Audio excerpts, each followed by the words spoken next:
से बड़ी संख्या में लोगों को उनका दिल दुखा है, आहत हुए हैं लोग, तो वो बाद में माफ़ी मांग लेते हैं और कहते हैं कि अगर मेरे बयान से कोई आहत हुआ है तो मैं क्षमा चाहता हूँ। ये हमारे संस्कारों में भी है।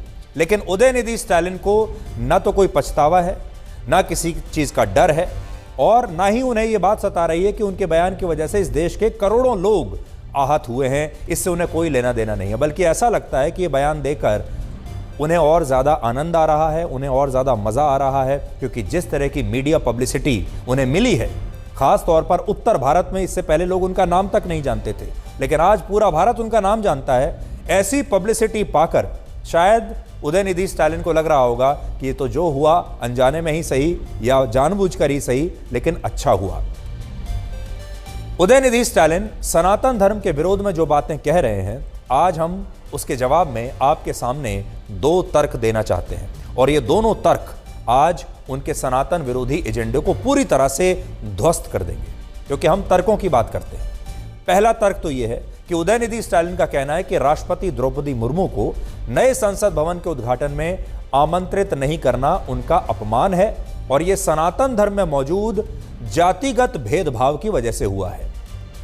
उन्हें वो ये बताने की कोशिश कर रहे हैं क्योंकि द्रौपदी मुर्मू एक आदिवासी हैं और वो निचली जाति से आती हैं, इसलिए उन्हें नहीं बुलाया गया। लेकिन आज हमारा सवाल ये है कि जब द्रौपदी मुर्मू राष्ट्रपति पद का चुनाव लड़ रही थी और उदयनिधि स्टालिन की डीएमके पार्टी ने ये जानते हुए चुनाव में उनका विरोध किया था कि वो आदिवासी समुदाय से हैं, वो आदिवासी महिला हैं, तो क्या तब उन्हें ये बात याद नहीं आई थी? क्या तब उन्हें द्रौपदी मुर्मू के सम्मान की बात ध्यान में नहीं आई? आज अचानक उनके मन में राष्ट्रपति द्रौपदी मुर्मू के प्रति इतना सम्मान जाग गया, लेकिन जब उनके उम्मीदवारी का विरोध किया था उस दिन सम्मान क्यों नहीं जागा?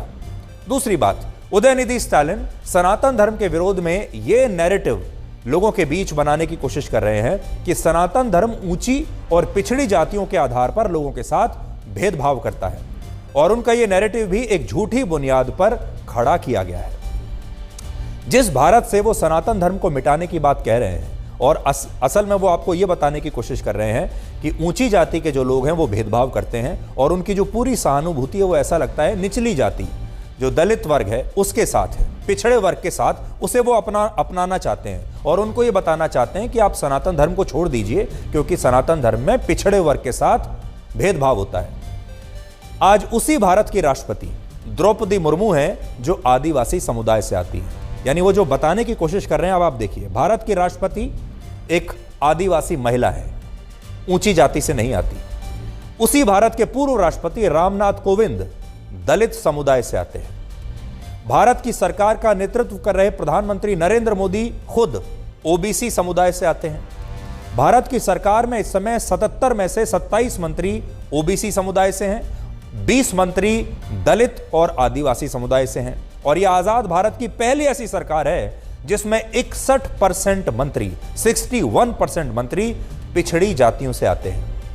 ऐसा इससे पहले कभी नहीं हुआ। असल में अगर आप देखेंगे तो ये सरकार जो है ये पिछड़ी जातियों की ही सरकार है, क्योंकि 61% मंत्री पिछड़ी जातियों के हैं। इसलिए उदयनिधि स्टालिन सनातन धर्म को लेकर जो जहर उगल रहे हैं वो जहर उनकी सोच में है, और इस सोच का सच से दूर दूर तक कोई रिश्ता नहीं। हमने आपको तर्क भी दे दिया और हमने आपको आंकड़े भी दिखा दिए।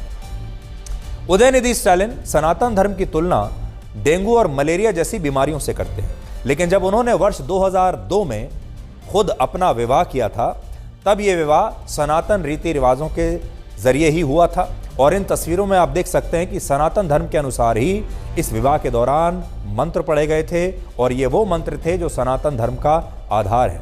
लेकिन राजनीति के लिए यही नेता सनातन धर्म को बाद में नीचा दिखाने की कोशिश करते हैं। जब इनके अपने घर में विवाह होते हैं, बड़े बड़े सम्मान समारोह होते हैं, जब इनके घर में पूजा पाठ होता है तब बहुत ही भव्य तरीके से होता है, तब एक एक समारोह पर करोड़ों रुपए खर्च किए जाते हैं। जब परिवारवाद की बात आती है तो आप देखिए, एम करुणानिधि पहले मुख्यमंत्री बने, फिर उनके बेटे एम के स्टालिन मुख्यमंत्री बने, अब उनके बेटे उदयनिधि स्टालिन जो हैं वो भी सरकार में मंत्री हैं, और आगे चलकर ये भी मुख्यमंत्री बनेंगे। तो परिवारवाद हो, यहाँ आप देख लीजिए। तो बातें तो ये करते हैं पिछड़ी जातियों की, लेकिन इनका जो अपना जीवन है वो ऊंची जातियों वाला ही है। आज जब हमारे देश में खुलेआम सनातन धर्म को मिटाने की बात हो रही है और इस्लाम धर्म को खतरे में बताया जा रहा है, तब आपको लद्दाख से आई ये खबर और तस्वीरें जरूर देखनी चाहिए। आज लद्दाख की राजधानी लेह में लव जिहाद के खिलाफ एक बंद बुलाया गया था और यह बंद हिंदू धर्म के लोगों ने नहीं बुलाया था, बल्कि ये विरोध प्रदर्शन बौद्ध धर्म के लोगों ने किए हैं। बौद्ध धर्म के लोगों का कहना है कि पिछले कुछ समय से ऐसी कई घटनाएं हुई हैं जिनमें मुस्लिम लड़कों ने बौद्ध धर्म की लड़कियों को लव जिहाद में फंसाकर उनका धर्म परिवर्तन करवाया है और इसलिए अब वो लद्दाख में धर्म परिवर्तन के खिलाफ कानून लाने की मांग कर रहे हैं। तस्वीरें आप देखिए, ये लद्दाख से हमारे पास तस्वीरें आई हैं और सोचिए लद्दाख में लव जिहाद के खिलाफ ये प्रदर्शन हो रहा है। लोग सड़कों पर उतरे हैं, बाजार बंद रखे गए हैं और बौद्ध धर्म के तमाम जो संगठन हैं वो धर्म परिवर्तन के खिलाफ आज धर्म परिवर्तन के खिलाफ कानून लाने की मांग को लेकर आज यहां सड़कों पर निकले हैं। सोचिए हमारे देश में जब हिंदू धर्म की तरफ से कुछ लोग लव जिहाद की बात करते हैं तो उन्हें मुस्लिम विरोधी बताकर कहा जाता है कि लव जिहाद इस्लाम धर्म के खिलाफ एक फेक नैरेटिव है, ऐसा कुछ होता ही नहीं है और यह हिंदू समुदाय की साजिश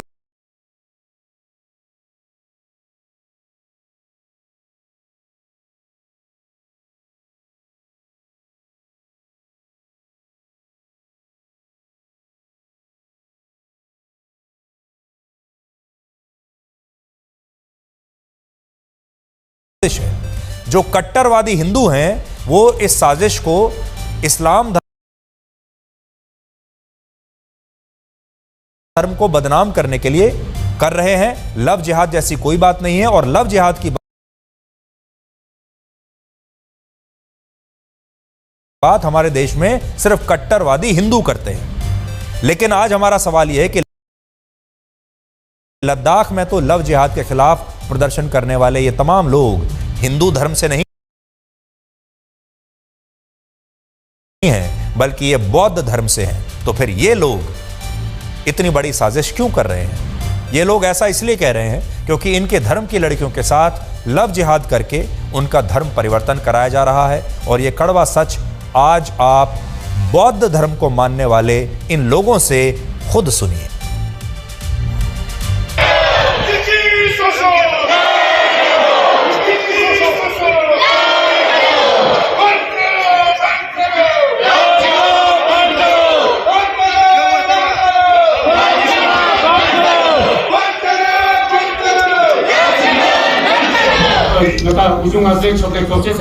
भारत के 9 राज्यों में धर्म परिवर्तन को लेकर कानून है।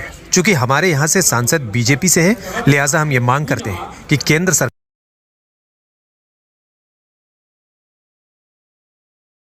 यहाँ भी धर्म परिवर्तन के कानून को लागू करे और ये कानून बल्कि सभी धर्मों के लिए सुरक्षित है। तो आपको यहाँ दो बातें याद रखनी है। ये विरोध प्रदर्शन कहां हो रहा है? लद्दाख में हो रहा है।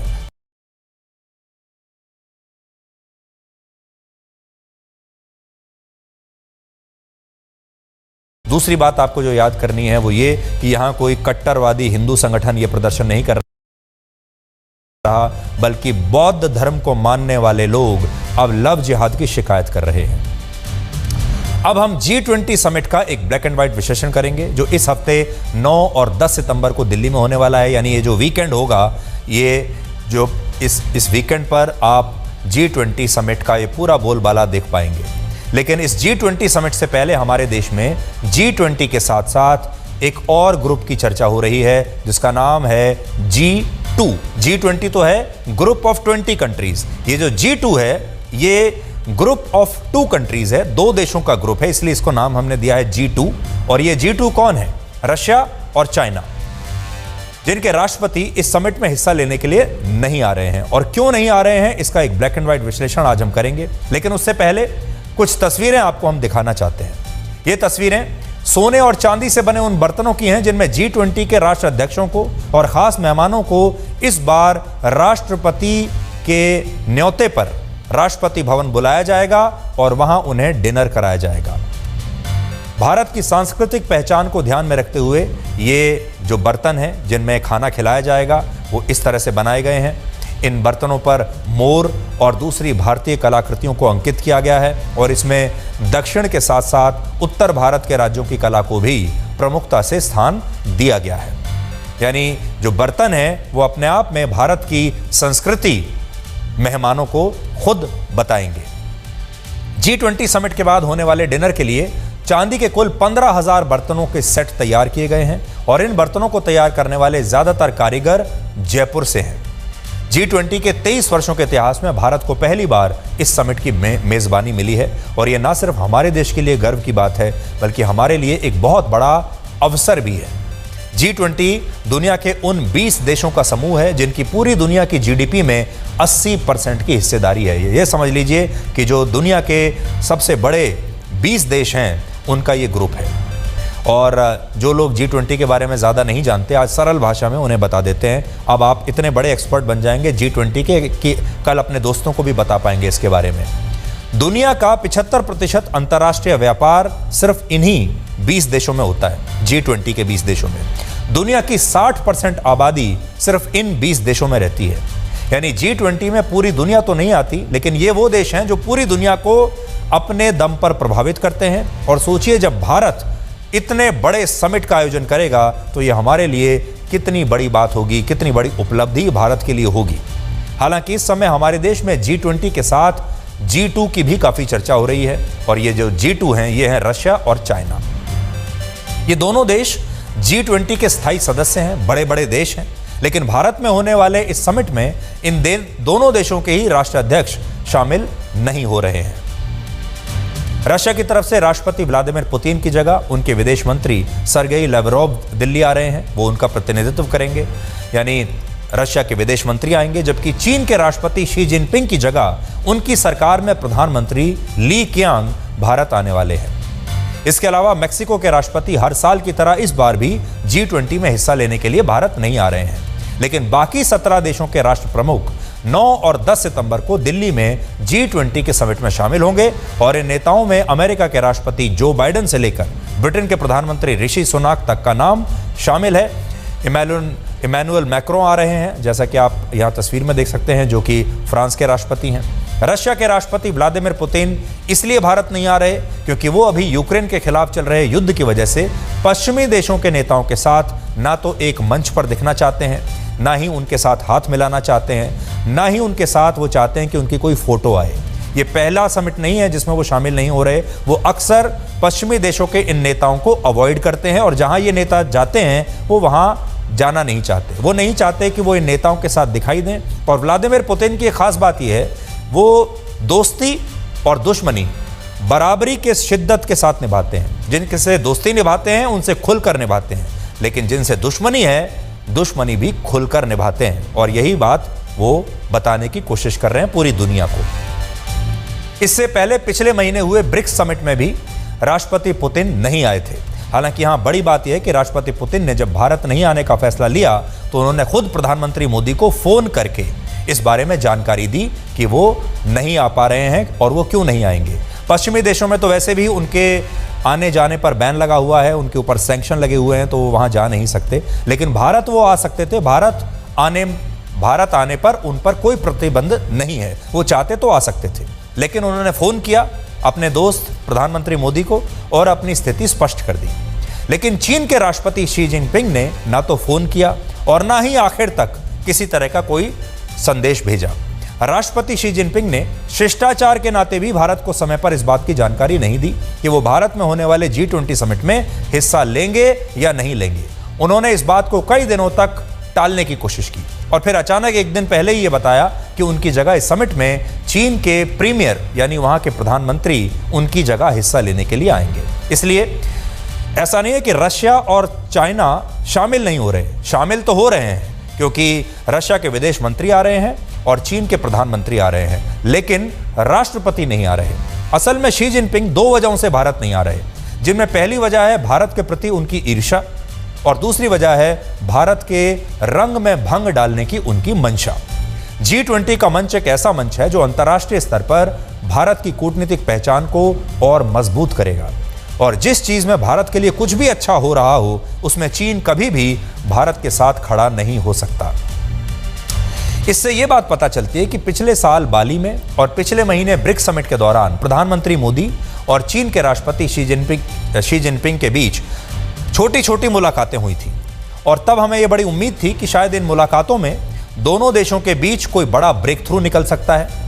लेकिन ऐसा लगता है कि इन दोनों मुलाकातों के दौरान दोनों देशों के रिश्तों पर जमी बर्फ को पिघलाने में ये दोनों नेता नाकाम रहे हैं और इसके पीछे भी एक अहम वजह है। पहले हम सोच रहे थे कि ब्रिक्स समिट के दौरान जब ये दोनों नेता मिलेंगे तो शायद कोई बड़ा ब्रेक थ्रू हो जाएगा, कोई बड़ी घोषणा हो सकती है, हो सकता है कि LAC पर कोई समझौता हो जाए और हो सकता है कि शी जिनपिंग खुद ये कहें कि मैं भारत आऊँगा और मैं दोस्ती करना चाहता हूँ। लेकिन अगर वो नहीं आ रहे हैं इसका मतलब ये है कि वो दोनों जो बैठकें हैं, मीटिंग्स हैं, वो नाकामयाब रही हैं। अब वो नाकामयाब क्यों रही हैं? असल में चीन चाहता है कि भारत सीमा विवाद के मुद्दे पर बात ही ना करे और दुनिया को ये दिखाए कि दोनों देशों के बीच सब कुछ सामान्य है। तो वो ये चाहता है कि सीमा विवाद जो है उसे अलग रखा जाए, उसे एक दूसरे पैरेलल ट्रैक पर उसके बारे में बातचीत हम करते रहेंगे, लेकिन उसका असर बाकी के संबंधों पर, बाकी के रिश्तों पर नहीं पड़ना चाहिए, व्यापार पर नहीं पड़ना चाहिए, हमारे दूसरे संबंधों पर नहीं पड़ना चाहिए। सीमा विवाद बहुत पुराना है, उसे अलग से हम निपटते रहेंगे। चीन ये चाहता है। जबकि भारत की रणनीति यह है कि अगर सीमा पर, LAC पर स्थिति सामान्य नहीं है और सीमा पर विवाद बना हुआ है, आप सीमा पर हमें लगातार धोखा दे रहे हैं, तो पहले इस विवाद को सुलझाने पर चर्चा होनी चाहिए और फिर दूसरे मुद्दों पर बात होनी चाहिए।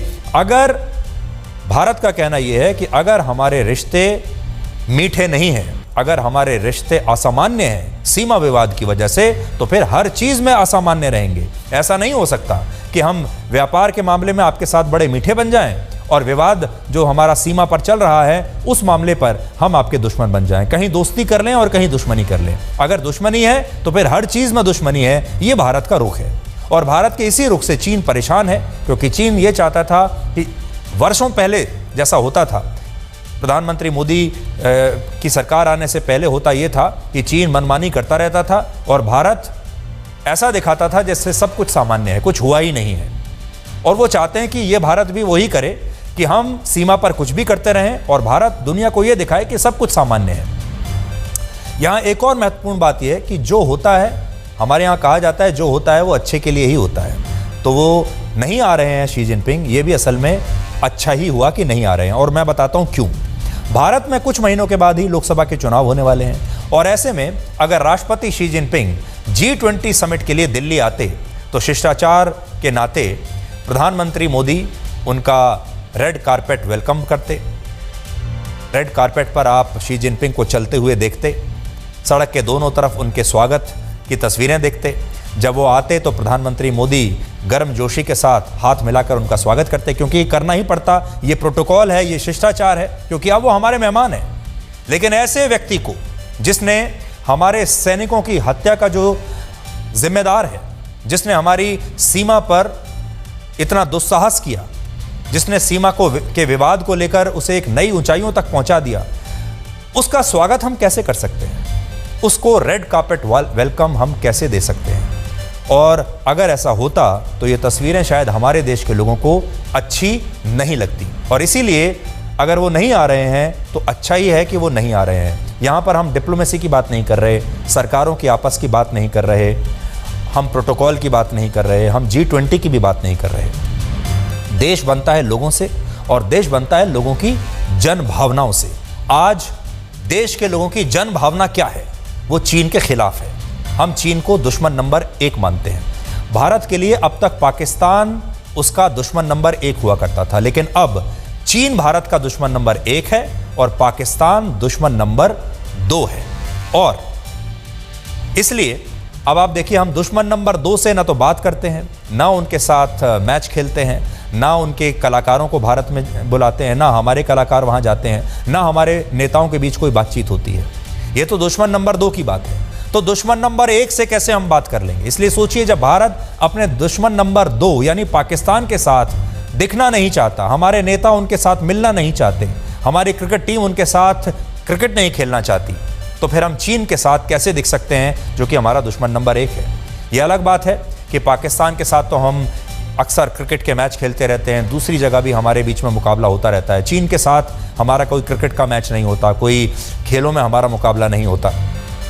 भारत के लिए पाकिस्तान और चीन में अंतर ये भी है कि चीन में ना तो क्रिकेट का खेल है और ना ही चीन और भारत के बीच संस्कृति को लेकर कोई बहुत बड़ा जुड़ाव है, ना हमारी फिल्मों को लेकर, ना संस्कृति को लेकर कोई आदान प्रदान होता है। हमारे बीच जो सबसे बड़ा संबंध है वो है व्यापार का संबंध, यानी ट्रेड का संबंध। ये एक ऐसा मोर्चा है जिस पर चीन और भारत के हित जुड़े हुए हैं, लेकिन भारत की सरकार चीन के साथ उस व्यापार को भी कम करने पर जोर दे रही है। आपको याद होगा जो मेड इन चाइना ऐप्स थे उन पर प्रतिबंध लगाकर भारत ये संदेश दे चुका है।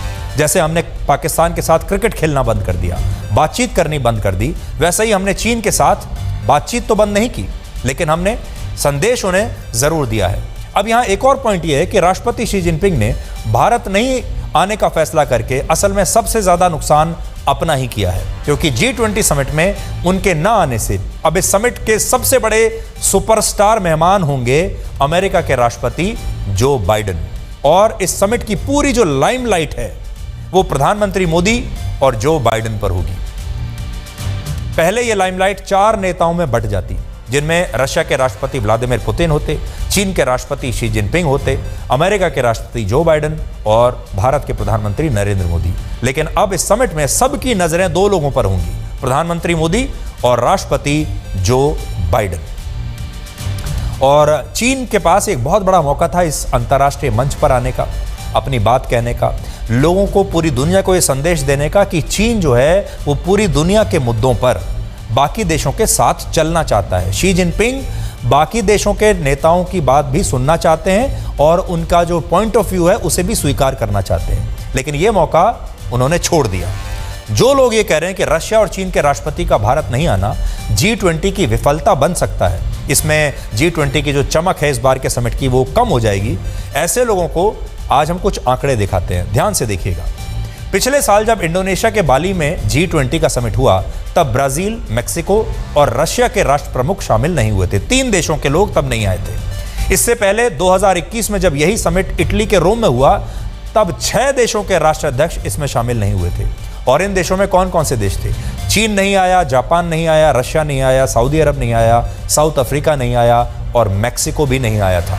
इसके अलावा इससे पहले भी कई बार ऐसा हुआ है जब अलग अलग कारणों से कुछ देशों के राष्ट्राध्यक्ष G20 के समिट में शामिल नहीं हुए हैं, और इस बार भी ऐसा ही हो रहा है। और विदेश मंत्री एस जयशंकर ने इसे एक बहुत ही सामान्य सी बात बताया है।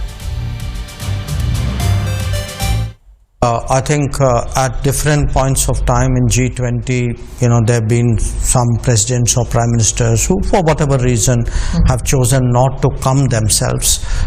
But, that country and that country's position is obviously reflected by whoever is the representative on that occasion.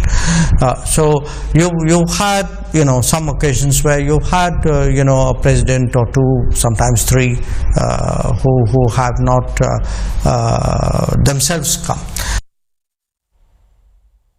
तो G20 को आप ऐसे समझिए कि ये डिप्लोमेसी का वर्ल्ड कप है, और ये वर्ल्ड कप का जो फाइनल है ये एक तरीके से भारत में हो रहा है। अब याद कीजिए 1983 में जब भारत ने क्रिकेट का वर्ल्ड कप जीता था तब लोगों ने भारत को कोई महत्व नहीं दिया था, किसी को ये उम्मीद ही नहीं थी कि भारत फाइनल में भी पहुंचेगा, क्योंकि भारत की टीम बहुत कमजोर समझी जाती थी। अंतर्राष्ट्रीय जगत में भारत की पहले छवि लगभग कुछ इसी प्रकार की थी, लेकिन अब जब वर्ल्ड कप होता है क्रिकेट का तो भारत वर्ल्ड कप जीतने वाली टीमों में सबसे मजबूत दावेदार माना जाता है जीत का। और अब G20 जैसे मंचों पर भी यही बात है। जो स्थिति इस समय भारतीय क्रिकेट टीम की है वही स्थिति इस समय इस डिप्लोमेसी के वर्ल्ड कप में भारत की है। इसको आप इस तरीके से समझ सकते हैं, भारत अब बहुत मजबूत हो चुका है और भारत अब सिर्फ एक पार्टिसिपेंट नहीं है, यानी सिर्फ शामिल होने के लिए नहीं जाता, भारत अब लीड कर सकता है, यानी भारत अब नेतृत्व कर सकता है। अब वो खबर जो आपके सबसे काम की है, G20 का चकाचौंध तो हमने आपको बता दिया, लेकिन आपके काम की क्या खबर है? अगर आप 7 तारीख से 7 सितंबर से लेकर 10 सितंबर के बीच दिल्ली जाने के बारे में सोच रहे हैं या दिल्ली से बाहर जाने के बारे में सोच रहे हैं तो आपको पता होना चाहिए कि इन 4 दिनों के लिए आपके लिए दिल्ली बहुत ही दूर है। दिल्ली का सपना भी मत लीजिए। आप इन 4 दिनों तक दिल्ली को सिर्फ टीवी पर देखिए और आज तक पर चमकती दिल्ली की तस्वीरें और G20 समिट पर हमारी शानदार कवरेज को अपने घर बैठकर देखिए या अपने मोबाइल फोन पर देखिए। दिल्ली आने के बारे में मत सोचिए, दिल्ली को दूर से देखिए, दूर से दर्शन कीजिए, क्योंकि दिल्ली बंद है।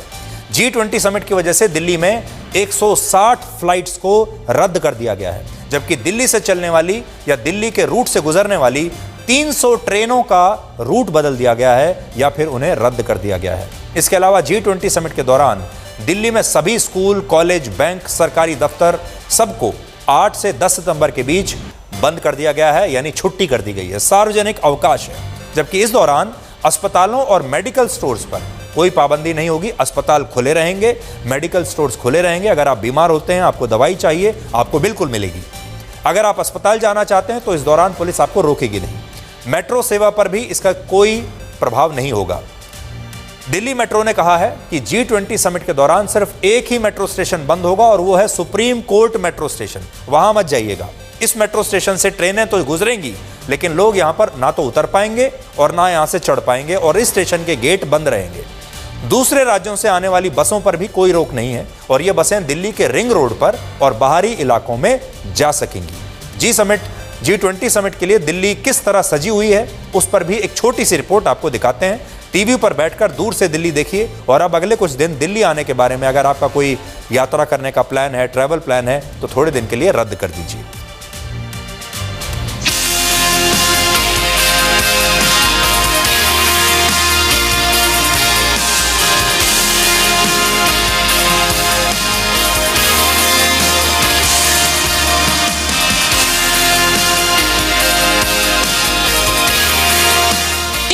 शिखर सम्मेलन के लिए आए सभी विदेशी मेहमानों के खास स्वागत के लिए राजधानी दिल्ली में दिल्ली एयरपोर्ट में अलग अलग स्थानों पर G20 समिट के खास लोगो लगाए गए हैं, विशेष लाइटिंग की गई है।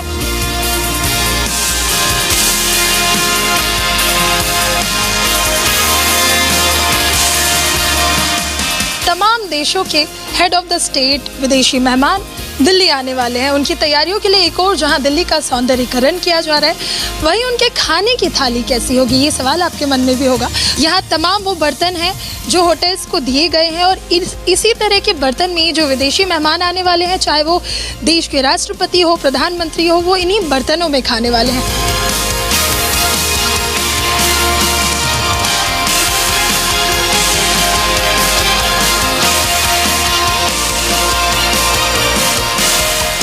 कनाडा के प्राइम मिनिस्टर कहाँ रहेंगे, क्या खास होगा उनके रहने के लिए, क्या अरेंजमेंट है?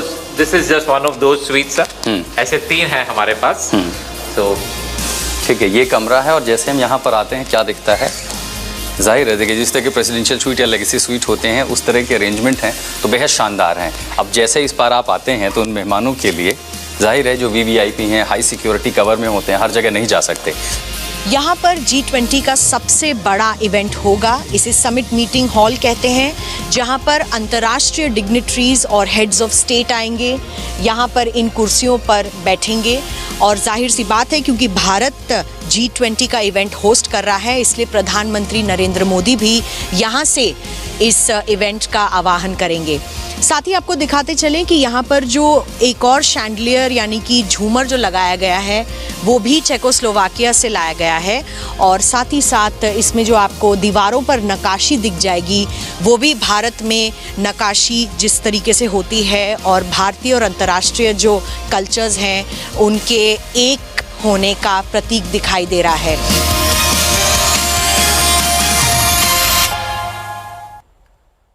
तो ये आयोजन बहुत ही भव्य होने वाला है, बहुत ही ग्रैंड होने वाला है और 10 तारीख तक आप लगातार आज तक के साथ बने रहिए। और बहुत सारे लोग, जैसे हमारे देश में रिवाज होता है, फ्री पास मांगते हैं। उन्हें लगता है कि कोई बहुत बड़ा इवेंट है, इसके पासेस ज़रूर मिलते होंगे और लोग कहते हैं कि हमें वहाँ के कुछ पासेस दिलवा दीजिए, फ्री पास दिलवा दीजिए। G20 का कोई फ्री पास नहीं है, फ्री पास एक ही है और आपका फ्री पास है आज तक। अगर आपको फ्री पास चाहिए, घर में बैठे बैठे आप देखना चाहते हैं कि G20 में क्या हो रहा है, दुनिया के जो बड़े बड़े नेता हैं वो आकर क्या बातचीत कर रहे हैं, कहाँ रुके हुए हैं, और ये पूरी जो भव्य तस्वीरें आप देखना चाहते हैं तो अगले कुछ दिन तक आज तक के साथ आप जुड़े रहिए, और अगर आपको उसका विश्लेषण जानना है तो फिर 9 बजे ब्लैक एंड व्हाइट देखिए। अब हम आपको एक ऐसी दर्दनाक कहानी सुनाएंगे जो हमारे देश की राजनीति की खबरों के बीच कहीं दबकर रह गई।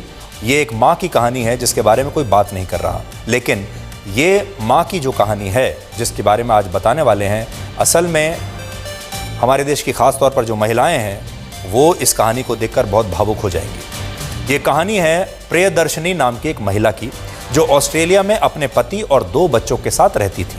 लेकिन पिछले महीने 27 अगस्त को इस महिला ने कर्नाटक के बेलगावी में आकर आत्महत्या कर ली, और ये घटना अब इतनी बड़ी और गंभीर हो चुकी है कि इस मामले को G20 की बैठक में उठाने की मांग हो रही है।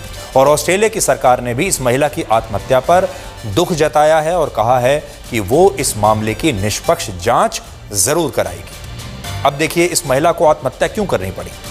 ये पूरा मामला एक माँ को उसके 2 बच्चों से अलग करने का मामला है, और आप तो जानते हैं एक भारतीय माँ को या दुनिया की कोई भी माँ हो, उसे अगर बच्चों से अलग कर दिया जाए तो क्या होगा।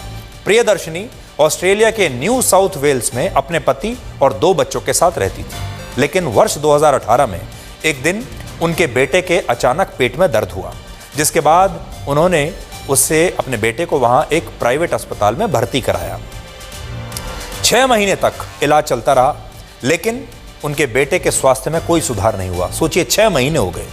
तब प्रियदर्शनी और उनके पति ने अपने बेटे को दूसरे अस्पताल में ट्रांसफर करने का अनुरोध किया। कोई भी माँ यही करेगी, कोई भी माता पिता यही करेंगे। अगर आप अपने बच्चे को किसी अस्पताल में भर्ती कराएं और 6 महीने तक बच्चे को कोई आराम ना हो तो आप जाहिर है डॉक्टर बदलेंगे, दूसरे अस्पताल में जाएंगे। इन्होंने भी वही किया, और उन्होंने अस्पताल के डॉक्टरों पर उनके बच्चे के इलाज में लापरवाही बरतने का भी आरोप लगाया, जो उनका हक है। प्रियदर्शनी का कहना था कि उनके बेटे के सिर्फ पेट में मामूली सा दर्द हुआ था, कोई बहुत गंभीर बीमारी नहीं थी, लेकिन अस्पताल के डॉक्टरों ने उनके बेटे को गलत दवाइयां दी, जिससे वो और ज्यादा बीमार होता चला गया। इलाज के 6 महीने के बाद जब प्रियदर्शनी ने अपने बेटे के मेडिकल ट्रांसफर की मांग की तो अस्पताल की तरफ से यह साबित करने की कोशिश की गई कि प्रियदर्शनी मानसिक रूप से बीमार हैं और वो अपने बच्चे की ठीक से देखभाल करने की स्थिति में नहीं है, और उन्होंने अपने बच्चे की ठीक से देखभाल नहीं की थी, इसीलिए बच्चा बीमार हुआ। यानी वो बच्चे की मां के तौर पर काम करने के काबिल नहीं है, मानसिक रूप से बीमार है, बच्चा उनके साथ सुरक्षित नहीं है, यह साबित करने की कोशिश हुई।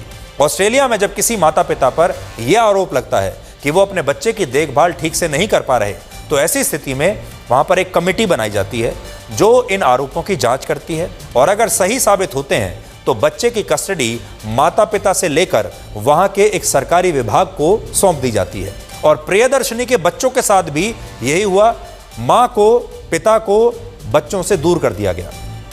अस्पताल की झूठी शिकायत पर जिन 6 लोगों की एक कमेटी बनाई गई, उसने यह माना कि प्रियदर्शनी और उनके पति अपने बच्चों की देखभाल ठीक से कर रहे हैं, लेकिन इसके बाद एक और कमेटी बनाई गई और उस कमेटी की नई रिपोर्ट के आधार पर यह कहा गया कि प्रियदर्शनी मानसिक रूप से स्वस्थ नहीं है और वो अपने बच्चों का ख्याल रखने में सक्षम नहीं है।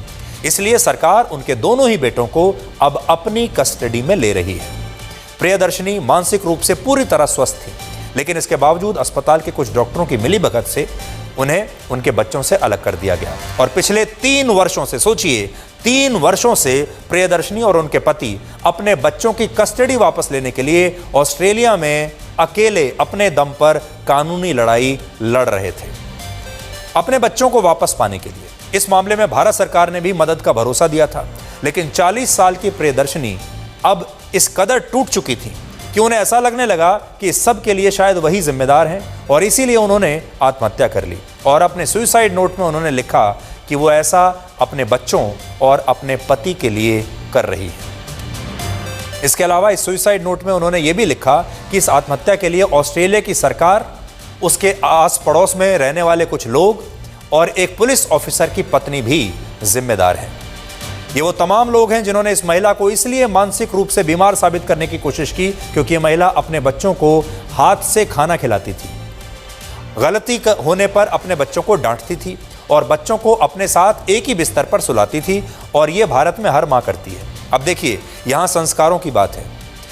हमारे देश में बहुत सारी माँ ऐसी हैं, बल्कि हर माँ अपने बच्चों को अपने हाथ से ही खाना खिलाती हैं। माँ अपने बच्चों को डांटती भी है, कई बार पिटाई भी करती है। हमारे यहाँ तो आम बात है, और हमारे यहाँ ये भी आम बात है, छोटे बच्चे अपने माता पिता के साथ ही सोते हैं। लेकिन ऑस्ट्रेलिया और पश्चिमी देशों में इसे बड़ा अजीब सा माना जाता है। ऑस्ट्रेलिया में ऐसा करने के लिए इस महिला को वहाँ के department of communities and justice ने इसे गलत माना और कहा कि यह महिला अपने बच्चों की गलत तरीके से देखभाल कर रही है, परवरिश गलत कर रही है, इसलिए ये बच्चे अब सरकार की कस्टडी में रहेंगे।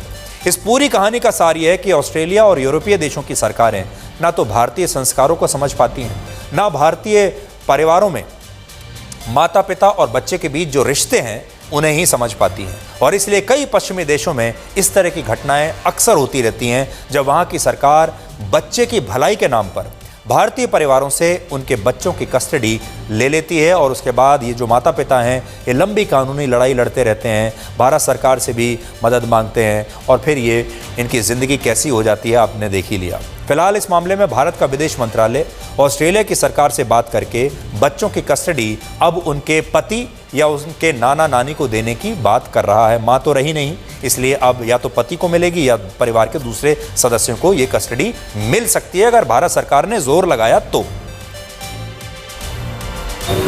मुझे इस बारे में पता चला है और मैंने विदेश मंत्री को कॉल करके बताया। उन्होंने सारी जानकारी ली। हम परिवार के साथ हैं और बच्चों की कस्टडी लेकर उनके माता पिता या फिर नाना नानी को देंगे। हमारे देश में बहुत सारे माता पिता अपने बच्चों के साथ विदेश में, यूरोपीय देशों में, पश्चिमी देशों में बसने का सपना देखते हैं, लेकिन विदेशों और ख़ास तौर पर ऑस्ट्रेलिया और यूरोप के देशों का कड़वा सच ये है, इन देशों में जो लोग भारत से जाकर वहाँ बसते हैं उनमें से कई माता पिता को उनके बच्चों से ये कहते हुए अलग कर दिया जाता है कि इनके माता पिता अपने बच्चों की सही देखभाल नहीं कर रहे। America, Britain, Sweden, Germany, Norway, Finland और ऑस्ट्रेलिया जैसे देशों में कई भारतीय मूल के लोग ऐसे हैं जिनके बच्चों की कस्टडी अब वहाँ की सरकारों के पास है, और ये लोग अब वहाँ अदालतों के चक्कर काट रहे हैं। ज़्यादातर मामलों में बच्चों की कस्टडी इसलिए माता पिता से ले ली जाती है क्योंकि वहाँ की सरकारें भारतीय रीति रिवाजों के अनुसार बच्चों की परवरिश को सही नहीं मानती, और जब कोई माँ अदालत में सुनवाई के दौरान भावुक हो जाती है, रोने लगती है, तो उस माँ के आंसू उसकी मेंटल हेल्थ के लिए चुनौती बन जाते हैं। उन्हें लगता है कि मानसिक रूप से बीमार है। कहा जाता है अगर माँ रो रही है तो वो मानसिक रूप से स्वस्थ नहीं है और वो अपने बच्चों की ठीक से देखभाल नहीं कर सकती। अब देखिए हमारे देश में कौन सी ऐसी माँ होगी जो अपने बच्चों को लेकर बात बात पर रोती नहीं होगी। हमारे लिए तो आम बात है, लेकिन वहाँ अगर कोई भारतीय माँ ऐसा कर दे तो उसे कह दिया जाएगा कि ये मानसिक रूप से अस्वस्थ है। जिन बच्चों को सरकार अपनी कस्टडी में लेती है उन बच्चों को वहाँ फॉस्टर पेरेंट्स को सौंप दिया जाता है, यानी ऐसे माता पिता जो इन बच्चों की परवरिश करते हैं और इसके बदले में उन्हें सरकार से भारतीय रुपयों में 2.5 से 3.5 लाख रुपए हर महीने सैलरी मिलती है। यानी इन देशों में माता पिता बनने की भी एक बाकायदा नौकरी है, और अलग अलग रिपोर्ट्स कहती हैं कि फॉस्टर पेरेंट्स की इस आड़ में बड़े पैमाने पर बेईमानी होती है और कई बच्चों को उनके माता पिता से इसलिए अलग कर दिया जाता है ताकि किसी फॉस्टर पेरेंट को उनकी जिम्मेदारी मिल जाए, और जो पैसा उन्हें हर महीने इसके बदले में दिया जाएगा उसमें वहाँ के कुछ सरकारी और पुलिस अफसरों का कमीशन पहले से बंधा होता है। और जिन बच्चों को सरकार अपनी कस्टडी में लेती है उनमें ज़्यादातर बच्चे अफ्रीकी या फिर एशिया मूल के होते हैं, जिनमें भारत भी प्रमुख है। इसलिए यह मुद्दा बहुत गंभीर है और भारत सरकार इस पर ऑस्ट्रेलिया की सरकार से बात कर रही है और करनी भी ज़रूर चाहिए। अब हम सनातन धर्म का विरोध करने वाले लोगों को एक बहुत ही खूबसूरत तस्वीर दिखाएंगे। इस खबर को ध्यान से देखिएगा। छत्तीसगढ़ की राजधानी रायपुर में साड़ियों के एक शोरूम में हर रोज एक गाय आती है और वो कुछ घंटों के लिए इस शोरूम के मालिक की गद्दी पर बैठ जाती है और फिर कुछ देर के बाद अपने आप ही वहां से चली जाती है। और इस गाय और शोरूम के मालिक के बीच अब एक ऐसा रिश्ता बन गया है कि दोनों ही एक दूसरे का इंतजार करते हैं। और ये गाय हर रोज दिन में एक बार इस शोरूम में जरूर आती है, और जिस समय ये गाय शोरूम के अंदर होती है उसका बछड़ा भी इस शोरूम के बाहर बैठकर उसका इंतजार करता है, यानी अपनी मां का इंतजार करता है। और इस व्यक्ति ने प्यार से इस गाय का नाम चंद्रमणि रखा है और उसे अपने परिवार का ही एक सदस्य मानता है। ये बात जानकर आपको और भी हैरानी होगी कि रविवार को जब ये शोरूम बंद होता है तो ये गाय इस व्यापारी से मिलने उसके घर पहुंच जाती है, और ये व्यक्ति भी उसे अपने घर के अंदर वैसे ही आने देता है जैसा कि शोरूम में आने देता है। सनातन धर्म दुनिया का अकेला ऐसा धर्म है जो हर जीव में ईश्वर का रूप देखता है, और गाय में तो हम मां का रूप देखते हैं। सनातन धर्म में विश्वास रखने वाले लोगों को आज की हमारी ये रिपोर्ट बेहद पसंद आई।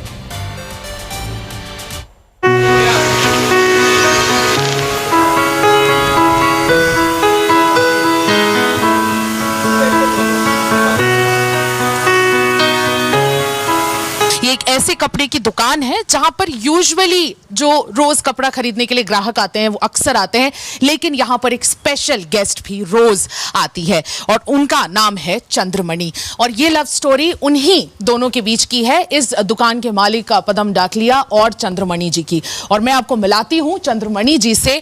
ये है चंद्रमणि जी। ये चंद्रमणि यहाँ पर बैठी हुई है। रोज पिछले 7 साल से लगातार इस दुकान में आना जाना इनका होता रहता है और विदाउट मिसिंग, एक भी दिन बिना मिस किए ये यहाँ पर रोज 3 से 7 बजे के बीच यहाँ पर आकर बैठी रहती हैं। ये धनतेरस के दिन हम सब यहाँ पूजन कर रहे थे शाम के समय, तो उस समय ये चंद्रमणि जी शाम को हमारी दुकान पे आई और आकर थोड़ा असहज हुई और आते ही यहाँ पर ऊपर में बैठने लगी। हमारे सारे स्टाफ वगैरह सब इसको देख के थोड़ा घबराए भी कि भाई ऊपर क्यों चढ़ रही है, बट मैंने बोला कि ये कहीं ना कहीं इस दुकान से इसका कोई ताल्लुकात है, इसको जहाँ जा रही है जाने दीजिए। और इसने फिर अपना यह स्थान जो चुना है वो आज तक ये स्थान चला आ रहा है। एक्चुअली संडे को खैरागढ़ जाते हैं हम तो शॉप बंद रहती है। खैरागढ़ में जो हमारी जो गौशाला है, लगभग हम सभी यहाँ के पूरे स्टाफ सहित वहाँ सेवा में जाते हैं। बाकी पूरे दिन यहाँ आती है और रविवार को ये सायंकाल हमारे पीछे सेक्टर 1 घर पे भी आती है। ये तो उसका आशीर्वाद ही है और मैं कहता हूँ कि ये गौ माता का प्रसाद है और ये प्रसाद जो हमें प्राप्त होता है ये हमारे अंदर की ऊर्जा को बढ़ाता है और हमारे गौ प्रेम को और गाय के जो कार्य हम कर रहे हैं उसको बहुत प्रेरित करता है, बहुत बढ़ाता है, एप्रिसिएट करता है। तो मुझे उम्मीद है ये खबर जो हमने आपको दिखाई है बहुत प्यार से दिखाई है और आपको ये खबर बहुत अच्छी लगेगी। आज रात को ये खबर देखने के बाद आपको नींद बहुत अच्छी आएगी। और सनातन धर्म के जितने भी प्रेमी हैं, सनातन धर्म को मानने वाले हमारे देश में करोड़ों लोग हैं। आप जानते हैं सनातन धर्म अकेला ऐसा धर्म है जो जीव जंतुओं में ईश्वर का रूप देखता है, नदियों में ईश्वर का रूप देखता है, पहाड़ों में, पत्थरों में ईश्वर का रूप देखता है, हम पेड़ पौधों में ईश्वर का रूप देखते हैं और गाय में तो हमारी माँ का रूप हम लोग देखते हैं। तो इस तरह के लोगों की संख्या, ये तो आज हमने आपको एक व्यक्ति की कहानी बताई है, ऐसे हमारे देश में करोड़ों लोग हैं। और जो लोग दिन रात सनातन धर्म का अपमान करते हैं, जो लोग दिन रात कहते हैं कि सनातन धर्म को जड़ से समाप्त कर देना चाहिए, ये ऐसे लोगों का हमारा प्यार से दिया गया जवाब है। ऐसे लोगों को आप ये जो खबर आज हमने आपको बताई है, ये खबर इस तरह के लोगों को आप भेजिए, शेयर कीजिए, इसे व्हाट्सएप के ज़रिए कीजिए, फेसबुक के ज़रिए कीजिए या जो भी आपके पास माध्यम है। इस तरह की जो खबरें हैं ये हमारे समाज में पॉजिटिविटी भी लाएंगी और सनातन धर्म से हमारे जो दूसरे लोग हैं उनका परिचय कराएंगी। तो आज के लिए ब्लैक एंड वाइट में इतना ही। अब आपसे हमारी अगली मुलाकात होगी कल रात 9 बजे। तब तक आप खुश रहिए, सुरक्षित रहिए, स्वस्थ रहिए। और वक्त के भी अजीब किस्से हैं। किसी का वक्त कटता नहीं तो किसी के पास वक्त नहीं होता, किसी को वक्त दिखाई नहीं देता तो किसी को वक्त बहुत कुछ दिखा जाता है। और अपनापन तो हर कोई दिखाता है, पर अपना कौन है ये